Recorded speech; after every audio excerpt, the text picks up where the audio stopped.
Allah Subhanahu wa ta'ala di malam yang istimewa ini, malam 27 Rajab, kita bersama-sama dikumpulkan di dalam satu majelis yang juga insya Allah penuh barokah, dituruni rahmat dan bermanfaat bagi kita fid dini wad dunya wal akhirah. Salawat serta salam tak lupa kita haturkan dan kita hadiahkan kepada manusia yang paling berjasa kepada kita semua, yang melalui perantara beliau kita mendapatkan nikmatul Islam, nikmatul iman, dan kita menjadi umat yang paling disayangi Allah, dirahmati Allah dan dicintai Allah. Beliau junjungan kita, panutan kita, teladan kita, Nabi besar Muhammad sallallahu alaihi wasallam. Hadirin yang saya hormati dan saya muliakan, tadi sudah disampaikan bahwasannya sekarang manusia di atas dunia ini diberikan ujian oleh Allah Subhanahu wa ta'ala, diberikan cobaan oleh Allah Subhanahu wa ta'ala dengan satu wabah atau penyakit yang disebut dengan virus corona.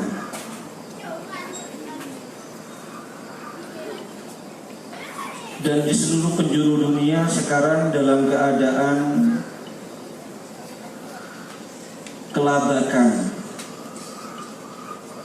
kebingungan menghadapi yang namanya virus corona ini.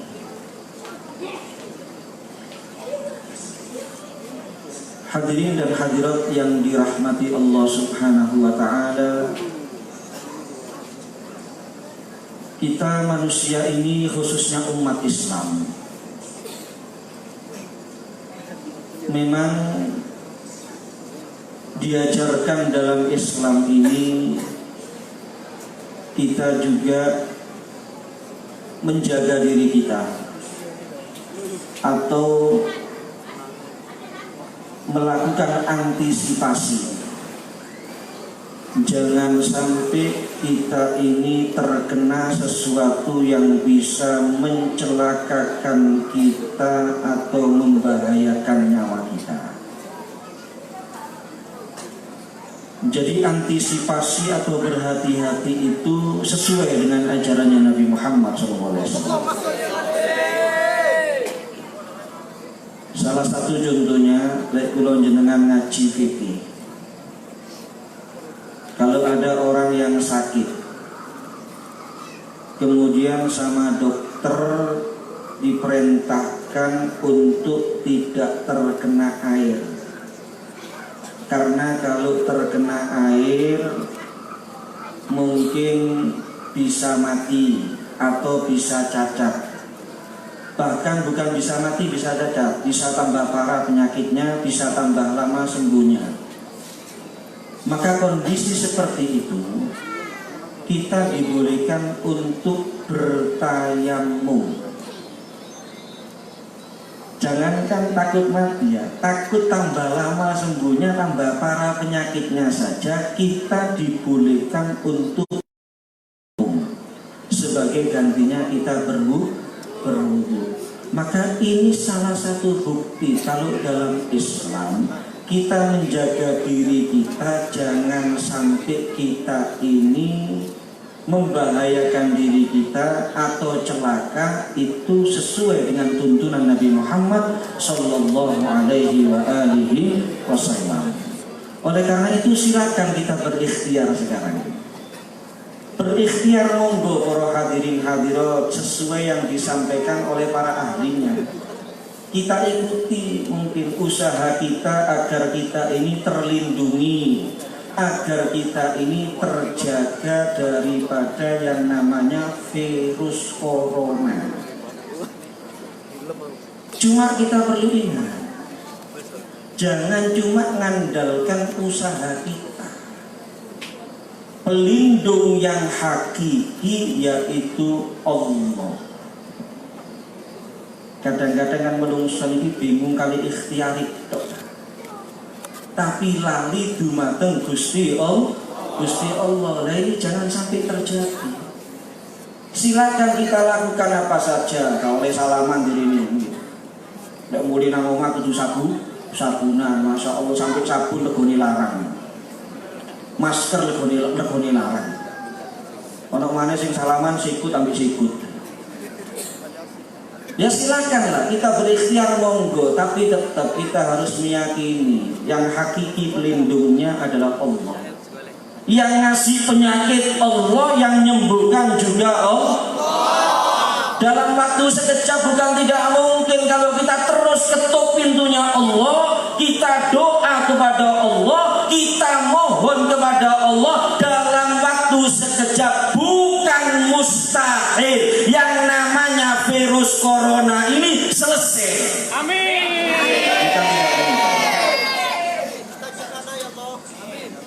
Allah Maha Mampu para hadirin. Dalam segala hal Allah Maha Mampu. Innallaha ala kulli syai'in qadir. Kita malam hari ini, malam 27 Rajab. Ada kejadian apa malam ini? Isra Mi'rajnya Nabi Muhammad SAW. Satu kejadian yang fenomenal, yang tidak mungkin terulang lagi sepanjang masa.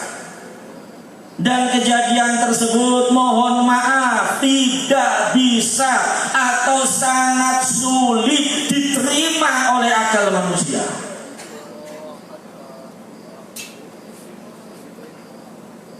Ada seorang musyrik yang sangat musuh kepada Nabi Muhammad SAW. Namanya Mut'im bin Adi.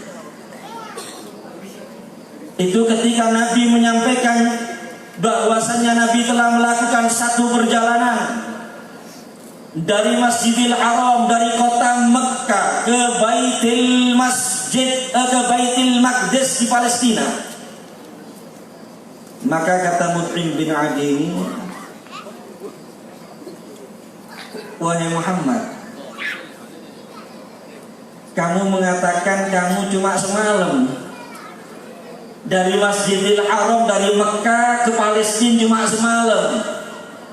Padahal kita untuk dari Mekah ke Palestina itu memerlukan perjalanan 60 hari 2 bulan. Maka gak masuk akal apa yang kamu katakan ini wahai Muhammad. Tapi kalau Allah menghendaki, gak ada yang gak masuk akal. Saya kasih contoh. Kalau menurut akal, gak mungkin ada manusia yang bisa diciptakan tanpa bapak dan ibu. Betul? Tapi Nabi Adam alaihissalam, kita semua gak ada yang ragu, Nabi Adam alaihissalam diciptakan oleh Allah tanpa bapak dan tanpa ibu. Demikian juga istri beliau, Ibu Hawa, tanpa bapak dan tanpa ibu. Oleh karena itu gak perlu kita terlalu bingung, ketakutan. Ketuk pintunya Allah, selalu mohon kepada Allah, doa kepada Allah, minta perlindungan dari Allah, minta penjagaan dari Allah, minta segera diangkat bala dan musibah ini oleh Allah Subhanahu wa ta'ala.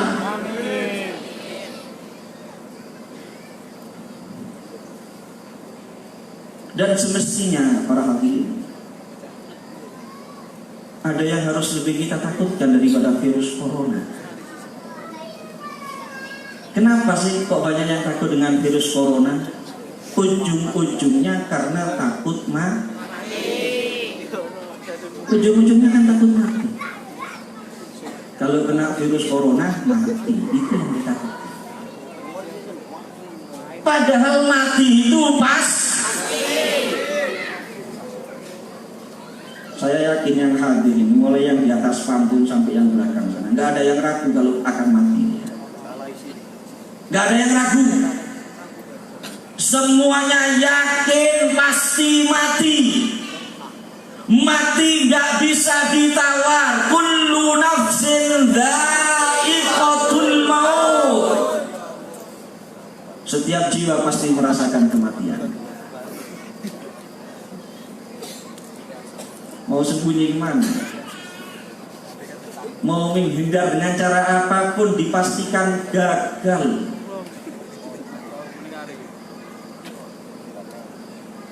Orang-orang Eropa itu kalau makan nggak sembarangan. Yang dimakan itu vitamin-vitamin dan protein-protein. Pola makannya betul-betul dijaga untuk menjaga kondisi fisiknya dan kesehatannya. Nggak sama dengan kita. Kalau kita orang Indonesia ini alhamdulillah urusan makan ini paling gampang, paling nggak rewel, paling nggak cerewet orang Indonesia ini. Kalau kita ini semuanya masuk para hadirin hadirat, alhamdulillah al-gerasan wal geragasu. Kalau kita semen dimakan kalau orang itu, aspal dimakan. Kalau orang-orang Eropa itu jaga makanan, kalau sarapan itu susu sama roti sarapannya. Keju, rotinya dikasih keju, susu, roti, tapi mati. Apa mana wong tutur tempe tahu tambah matian insyaallah. Kalau urusan mati sekali lagi nggak mungkin lolos sudah. Itu pasti terjadi, sudah keputusannya Allah. Yang hidup di atas dunia ini pasti berakhir dan keluar dari alam dunia.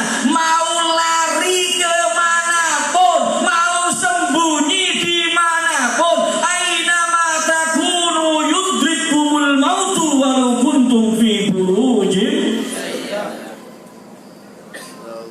Di mana saja kalian berada, yang namanya mati pasti akan mendatangi kalian, walaupun kalian bersembunyi di balik benteng yang kena virus corona, lek di rumah yang mati yo gak mati. Kena virus corona, lek gak wayahe mati yo gak mati. Masih gak kena virus corona, lek wayahe mati yo kadang-kadang sehat walafiat, segar bugar. Lek delok potongane sik suwe kate mati. Ndak rone disiki.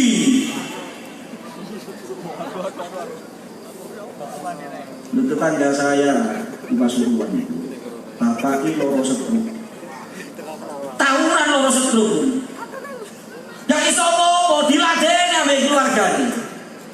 Anaknya sehat walafiat, satu malam anaknya dadanya sesak, dibawa ke rumah sakit, mati di rumah sakit. Padahal bapak sing loro tahunan itu panjang umur tasihan.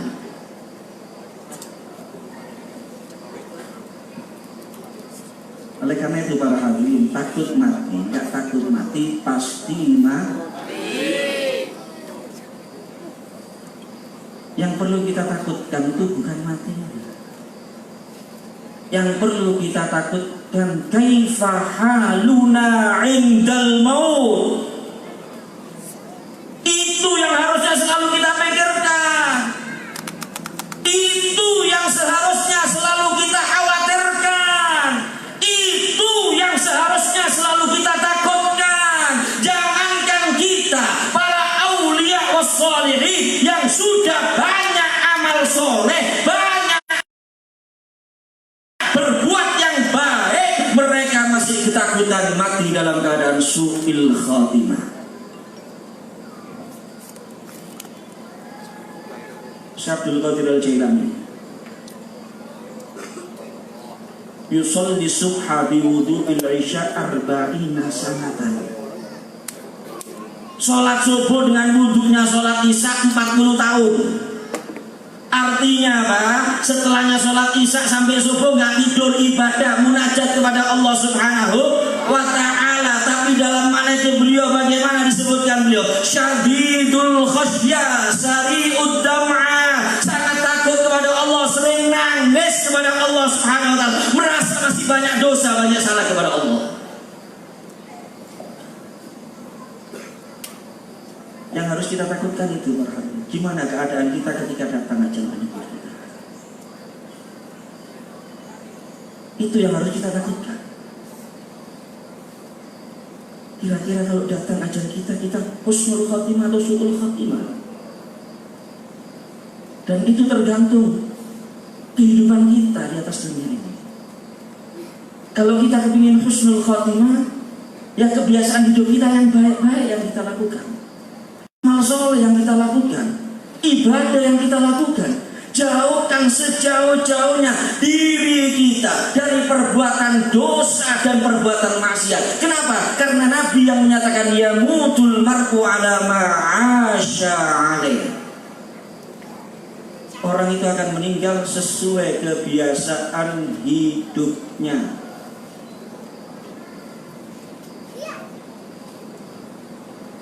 Dan khususnya para hadirin, yang perlu kita takutkan, kita sekarang alhamdulillah hidup dalam keadaan Islam dan iman. Kira-kira ketika kita meninggal nanti gimana? Apakah iman dan Islam masih tetap dalam hati kita? Atau na'udzubillah min dzalik, ketika meninggal sudah nggak bawa iman lagi, nggak bawa Islam lagi. Dan itu gak sedikit di zaman kita ini orang-orang yang hidupnya dalam keadaan Islam dan iman, matinya gak bawa Islam dan iman. Kalau sudah matinya gak bawa Islam dan iman, tempatnya neraka selama-lamanya. Nabi Muhammad pun gak bisa kasih syafaat. Dan di antara yang paling banyak menyebabkan orang meninggal dalam keadaan su'il khatimah, yaitu ketika meremehkan sholat lima waktu. Oleh karena itu pesan saya, kebetulan malam hari ini Isra dan Mi'raj, gak bisa dilepaskan daripada yang namanya sholat lima waktu.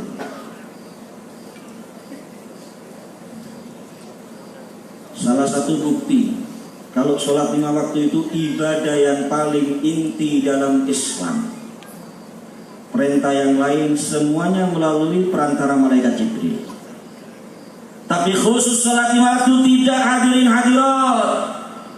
Sholat lima waktu diperintahkan tanpa perantara malaikat Jibril. Tapi Allah Subhanahu wa ta'ala mengundang Nabi Muhammad, memperjalankan Nabi Muhammad dalam Isra dan Mi'rajnya, dan beliau secara langsung menerima dari Allah perintah sholat lima waktu. Dan perlu kita ketahui, pertama kali bukan 5 waktu, 50 kali sholat. Bukan cuma 5 kali sholat sehari semalam.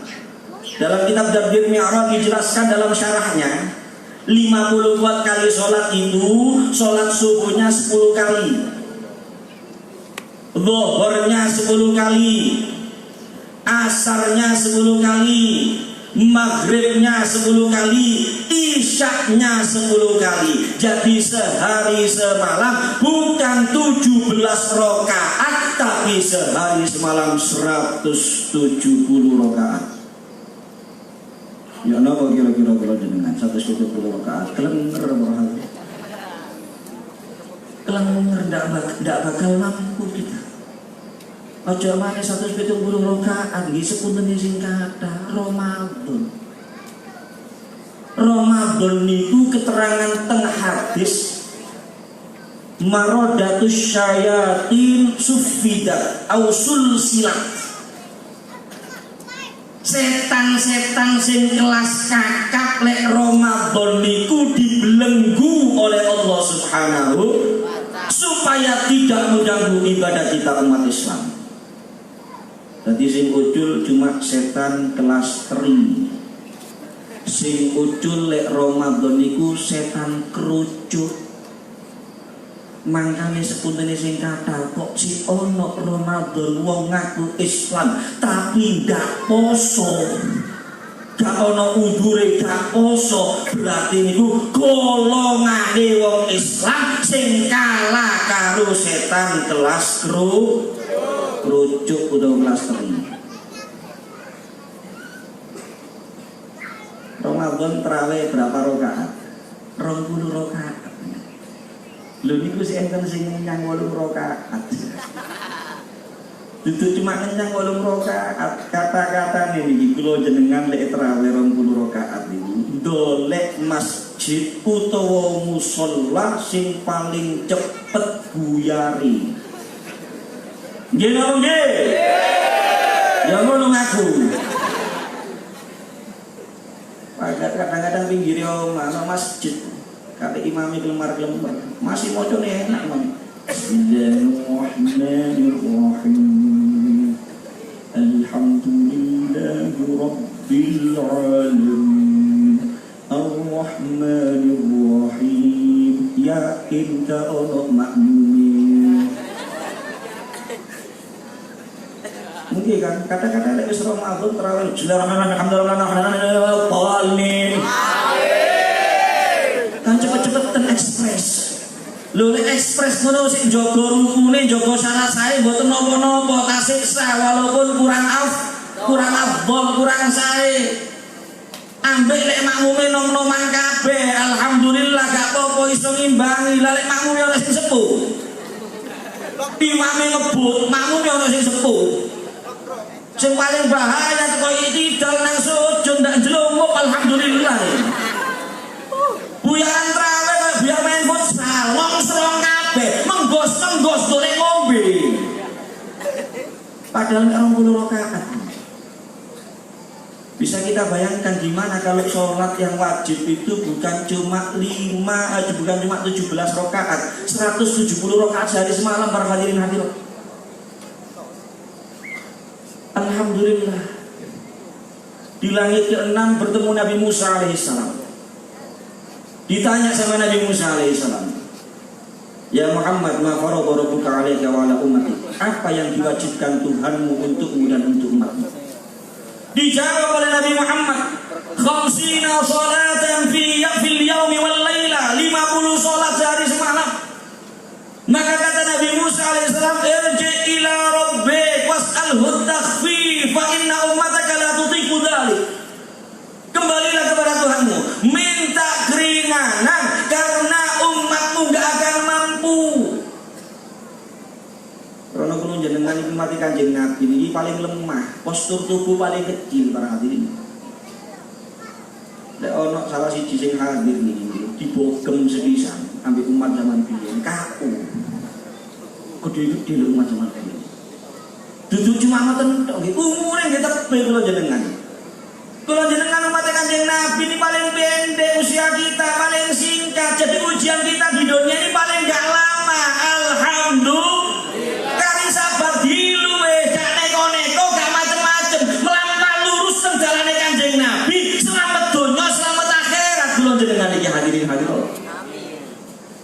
Kalau umat zaman dahulu dalam kitab Sabilul Itikar, Shahibur Ratib Al-Habib Abdullah bin Alwi Al-Haddad, niku jelasaken dari panjangnya usia umat zaman dahulu. Usianya itu ada yang melebihi 1000, ada yang kurang dari 1000 sedikit. Kait balen niku lek ngeliwati umur 80 tahun niku kait balen. Dadi lek umur 50 tahun niku umat zaman biyen niku insyaallah tasih lucu-lucune. Insyaallah sih pengen pesan. Sedih hutang nih. Lalu enten sing pecah umure 200 tahun, enten sing pecah umure 200 tahun. Dari panjangnya usia umat zaman dahulu. Niku keluargane, familine, tanggane, kancane ngomong koyo ngeten, seaken nirek sing nom wis mati. Umur pinten pejangan niku? 200 sak diwarasa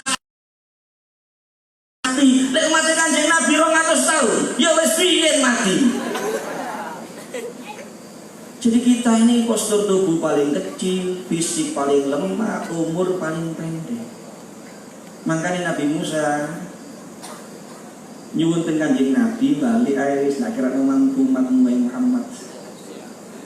Maka kita lihat di Nabi Muhammad SAW. Sampeyan tingali iki lek Kanjeng Nabi niku ndak tahu nglalekno umat. Mboten tahu lali Kanjeng Nabi ten kula jenengan, masih kula jenengan sering lali nang Kanjeng Nabi. Sering lali nang sering lali nang tuntunane Kanjeng Nabi, sering lali nang petunjuke Kanjeng Nabi Muhammad SAW. Kanjeng Nabi tidak pernah melupakan kita umatnya, baik di dunia sampai besok di akhirat para hadirin. Lek Kanjeng Nabi sepunten sing kathah 170 rakaat. 1 juta rakaat siap lek Kanjeng Nabi. Beliau menikmati sholat. Hiburannya Kanjeng Nabi teng donya niku sholat. Lek pun kepingin sholat dawuhe teng Bilal areh ya Bilal. Hibur aku wahai Bilal, bahagiakan aku wahai Bilal. Lek mirang suaranya Bilal adzan, bunga Kanjeng Nabi Muhammad sallallahu alaihi wasallam. Dipikirkan bukan pribadinya, yang dipikirkan bukan cuma keluarganya, yang dipikirkan bukan cuma sahabatnya, yang dipikirkan bukan cuma umat yang hidup di zaman beliau, tapi seluruh umatnya, mulai yang hidup di zaman beliau sampai hari kiamat, semuanya dipikirkan keselamatannya dan kebahagiaannya oleh Nabi kita Muhammad sallallahu alaihi wasallam. Akhirnya Kanjeng Nabi balik sujud dengan bersama Gusti Allah. Ya Rabb khaffif an ummati fa inna ummati adhafal umam, fa inna ummati adhaful umam. Ya Allah ringankan untuk umatku ya Allah, karena umatku umat paling lemah ya Allah. Dikurangi 5 sampai kali 5 kali 5 kali Nabi Musa ingin balik mana. Dawuhe Kanjeng Nabi aku sungkan wis. Malu saya kepada Allah, Musa mau minta keringanan lagi. Tapi subhanallah, Allah memberikan kabar gembira kepada Nabi Muhammad. Wahai Muhammad, 5 kali sholat, tapi pahalanya tetap seperti 50 kali sholat. Bukan dikurangi ganjarannya kali Gusti Allah Subhanahu wa Ta'ala. Alhamdulillah. Oleh karena itu monggo para hadirin, jangan dikecewakan Nabi Muhammad. Ini malam hari ini saatnya bagi kita semua introspeksi bagaimana kita dengan yang namanya sholat ini. Tiang digolek sholatnya saya, insya Allah lindune saya. Urusan dono lancar, urusan akhirat lancar kalau orang itu menjaga sholat dengan sebaik-baiknya. Sampai-sampai dawuhe Kanjeng Nabi, as-sholatu fid-din bimanzilatir raqsi minal jasad. Kedudukan sholat dalam agama itu lek diumpamakan seperti kedudukan kepala pada tubuhnya manusia. Fakamala hayata liman la ra'sala fala dina liman la sholatala. Sebagaimana tidak mungkin orang hidup tanpa kepala, demikian juga orang itu seakan-akan tidak beragama tanpa sholat, masih ngaku di Islam, kuatire boten betul Islam. Kedudukannya seperti kepala orang. Panjenengan di enten sirai masih tangannya ndak ono sikile insyaallah seku. Nggih napa nggih. Coba dibalik. Tangannya komplit. Sikile sak bekakase komplit. Cuma ndase gak ono. Kira-kira ya ono. Urip iya lek lemak lampir urip. Ndak kira urip. Demikian juga sholat itu. Kalau orang itu ngaku Islam, ngaku beragama, tapi tidak sholat, seakan-akan tidak beragama. Boten enten remeh, kuatir pecah, boten betul Islam. Oleh karena itu malam hari ini saatnya introspeksi bagaimana sholat kita, bagaimana sholat istri kita, bagaimana sholat keluarga kita, bagaimana sholat anak-anak kita. Gak main-main para hadirin. Sebetulnya cukup sudah firman Allah dalam surat Al-Ma'un menjadikan kita ini takut untuk mempermainkan sholat dan menyepelekan sholat. Dalam surat Al-Ma'un apa firmannya Allah? Fawailul lil musallin alladzina hum 'an salatihim sahun.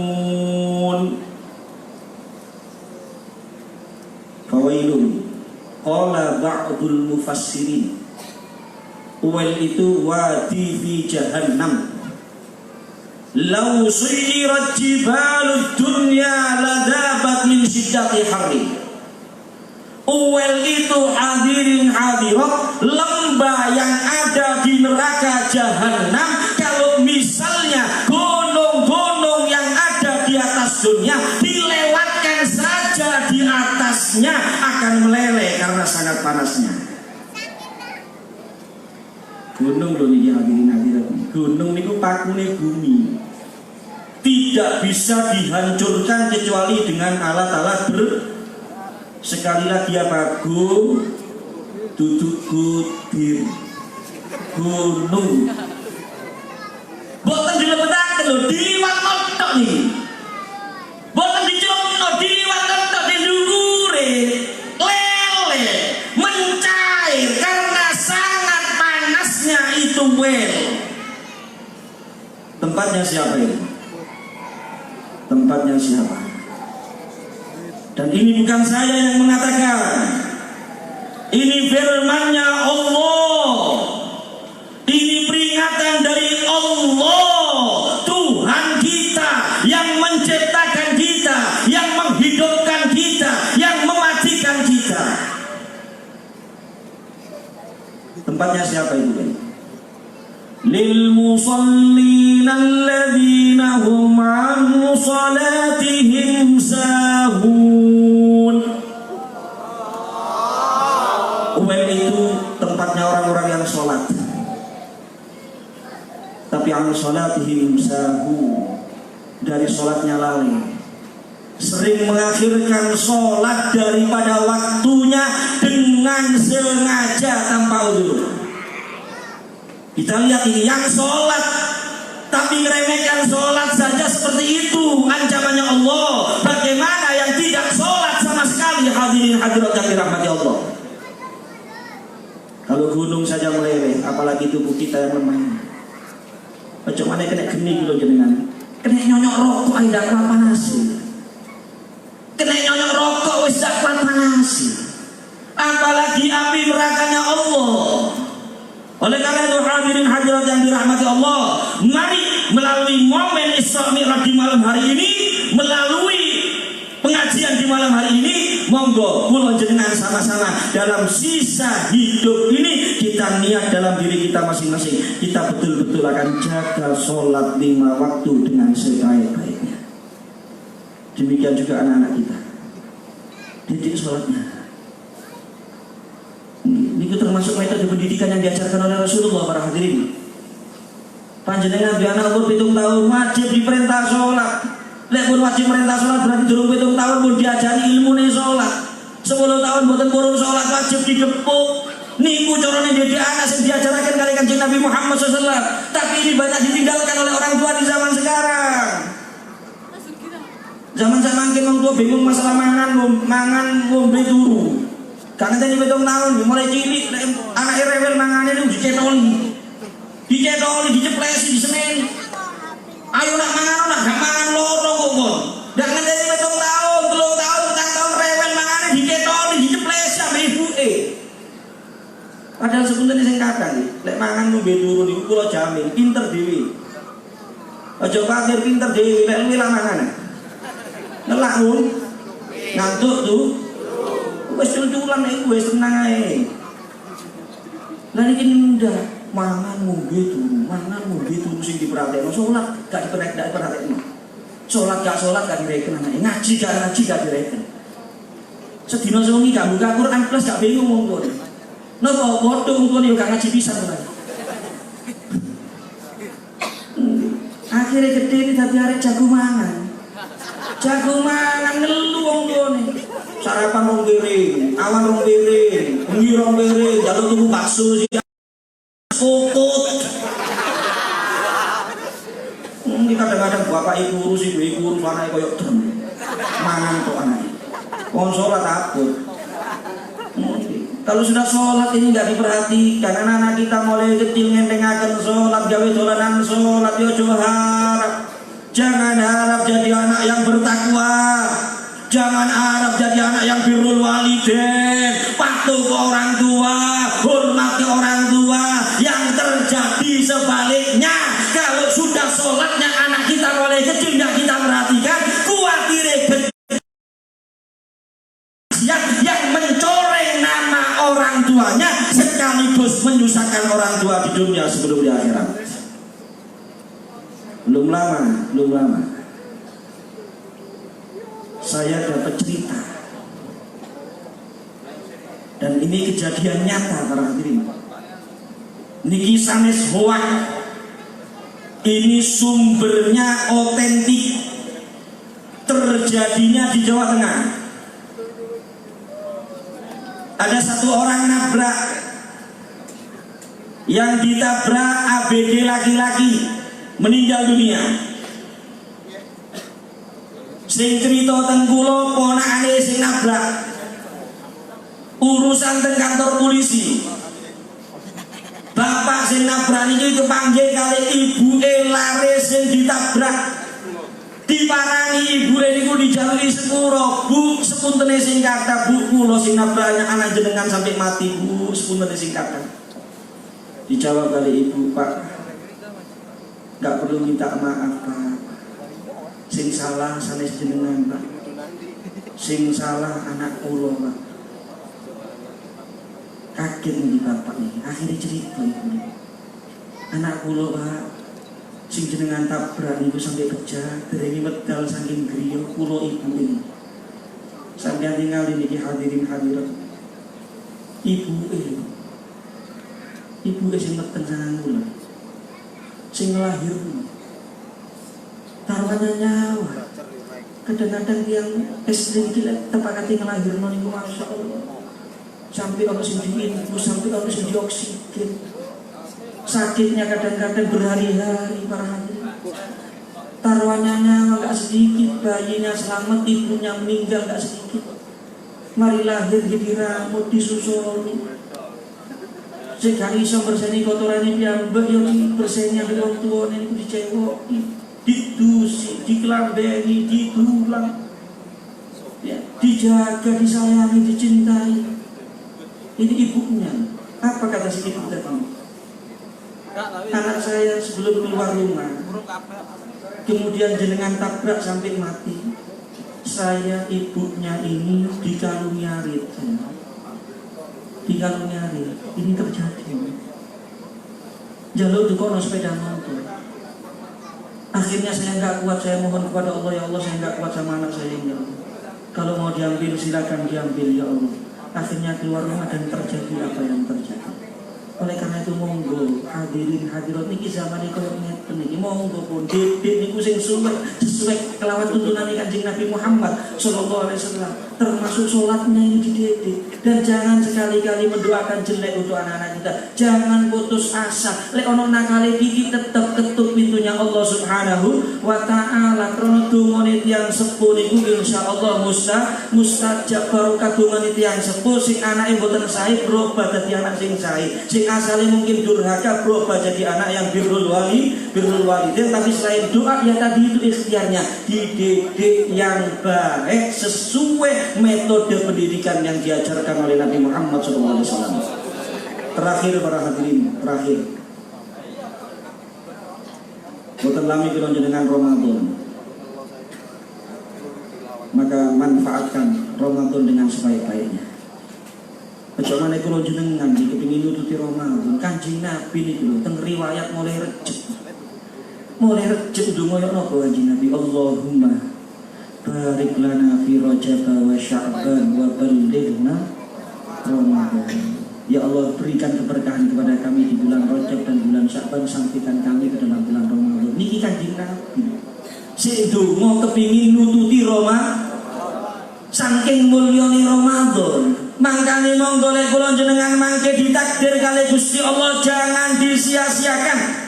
Itu syahrul hasad, bulan panen pahala bagi kita umatnya Nabi Muhammad SAW. Jangan digunakan lupa kepada Allah Subhanahu wa taala. Kenapa? Karena kalau ditakdir Ramadan tahun ini kita masih hidup, belum tentu Ramadannya lagi kita masih punya kesempatan. Dan jangan lupa Kalau ada yang kurang paham hal-hal yang berkaitan dengan puasa, tanya kepada ustadz setempat supaya ibadah puasa yang kita kerjakan sesuai dengan aturan Allah dan aturan Nabi Muhammad SAW. Ini saja, mudah-mudahan manfaat bagi kita semua. Kurang lebihnya mohon maaf. Kita mohon kepada Allah Subhanahu wa Ta'ala, mudah-mudahan barokah majelis di malam hari ini, barokah salawat dan salam kepada Nabi Muhammad SAW, barokah daripada doa kita semuanya. Mudah-mudahan kita semuanya diselamatkan dan dilindungi serta dijaga oleh Allah dari segala macam musibah, dari segala macam bencana, dari segala macam penyakit, dari segala macam bala dan wabak. Dan kita mohon mudah-mudahan Allah berikan keberkahan kepada kita semua dalam sisa bulan Rajab, keberkahan di bulan Sya'ban, dan mudah-mudahan kula dengan sedanten panjang umur, sehat walafiat, sakit nutupi ulang Ramadan. Dan kita berharap Ramadan yang akan datang mudah-mudahan bukan Ramadan terakhir bagi kita. Mudah-mudahan kita masih dipertemukan dengan Ramadan yang berikutnya fi atamis sihah wal afiyah. Amin ya rabbal alamin. Dan kita mohon kepada Allah, mudah-mudahan anak-anak kita semuanya dijadikan anak-anak yang salihin, salihat, yang berbakti kepada orang tuanya. Kita mohon kepada Allah, jika datang ajal menjemput kita kapanpun dan dimanapun, mudah-mudahan kita semuanya husnul khatimah, husnul khatimah, husnul khatimah. Kalimat terakhir yang kita ucapkan mudah-mudahan kalimat la ilaha illallah. Amin ya rabbal alamin. Amin ya rabbal alamin. Allahumma barik lana fima baqi min Rajab, barik lana fi Sya'ban, ballighna Ramadan, a'inna 'ala siyam wal qiyam, ihfadna min al-atham bi rahmatika ya arhamar rahimin wa ya akramal akramin. Rabbana atina fid dunya hasanah wa fil akhirati hasanah wa qina adzabannar. Wa sallallahu alaihi wasallam Muhammadin wa ala alihi wa sahbihi wa sallam. Walhamdulillahi rabbil alamin. Jika ada kata-kata yang kurang berkenan, mohon maaf yang sebesar-besarnya. Wassalamualaikum warahmatullahi wabarakatuh.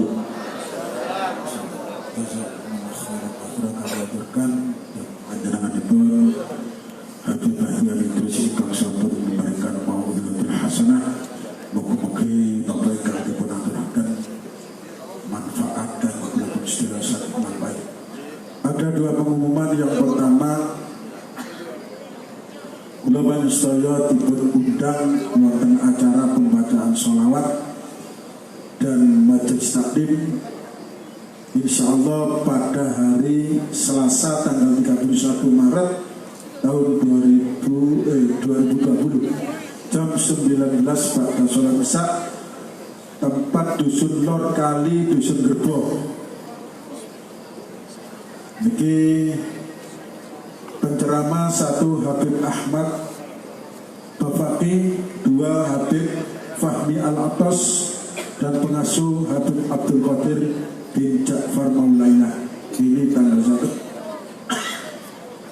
Pengumuman yang kedua saking Habib Husain bin Muhammad Ustad, bahwasanya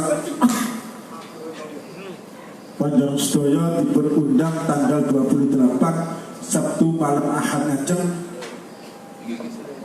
wonten toya wana temburan. Niki kangge sedaya ingkang boten ada uzur dipun suwun rawuh dhateng majelis ingkang dipun asuh dening panjenenganipun Habib Husain bin Muhammad Asukar. Niki wonten teng rumah Pak Komari Toyono Temburan. Susunan acara pada mari pembacaan Rotul Haddad, sholat isya berjamaah, pembacaan Sintuburor, pemberian santunan pada anak yatim, sambutan ketua panitia, sambutan pengasuh majelis, mau'idul hasanah oleh Habib Abdul Qadir bin Zain. Niki saking Al-Khariyah, mugi-mugi kula panjenengan saged ngrawuhi undangan calon kumaturaken. Kula atas nama segenap jajaran pengurus dan panitia matur suwun atas karuan panjenengan sedaya, mugi-mugi bapak sedaya tetap dipun paringi keselamatan panjang umur.